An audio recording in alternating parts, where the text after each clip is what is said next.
Greetings! It's Maxo Diddly. Today I'm going to be showing you a really quick to add Unity optimization technique that can improve the performance of your 3D game. And this is going to improve your performance if you have a lot of objects that are staying still in your scenes. For instance, I've got a big city with a lot of objects that are going to stay still, like buildings. And in this example, cars, because none of them move. And we can do something called static batching. And static batching is a draw calling batching method that combines meshes that don't move to reduce draw calls. And if we reduce the amount of draw calls we have, we will improve our frame rate. So let's get right into it. So firstly, if you don't have your stats screen open, I strongly recommend you click on the stats button to open it up, so it's easier to see the effects of your static batching. So we need to then go to an object or a prefab that's going to stay still.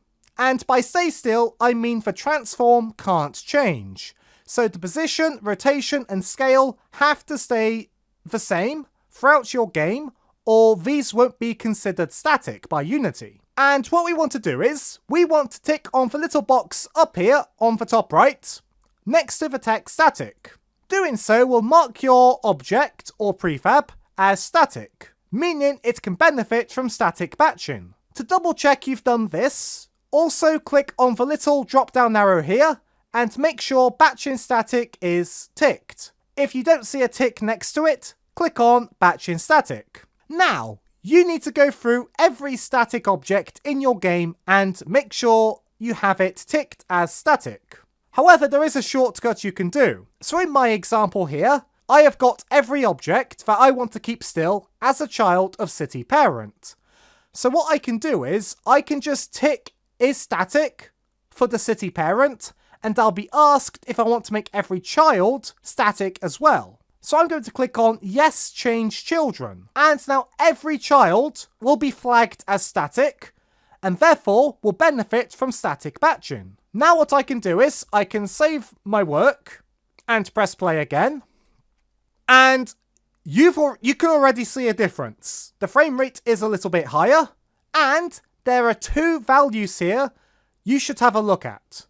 The first one is batches, and that's how many draw calls Unity has to do to render the current frame. And saved by batching is how many draw calls Unity would have done if you didn't implement batching optimization. Meaning, we can see how many batches we have and our frame rate, which is great, but we can also see how many batches we would have had if we didn't do this optimization. So we're going to go about this city for a bit, and as you can see, we've saved a lot of batches. And this is a really quick optimization technique you can include in your Unity game if you've got a bunch of static objects. Be sure to subscribe if you're interested in Unity tutorials, including other optimization techniques. Thanks for being a great audience. I'll see you next time.